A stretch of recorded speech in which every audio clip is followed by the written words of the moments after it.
we're going to set up for a pose called Shavasana. When I teach indoor yoga classes, that's usually what people come for because you get to rest at the end. Here is the goat, so no judgment.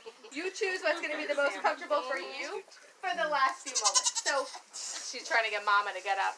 So you can absolutely spoon a goat here. You can snuggle in.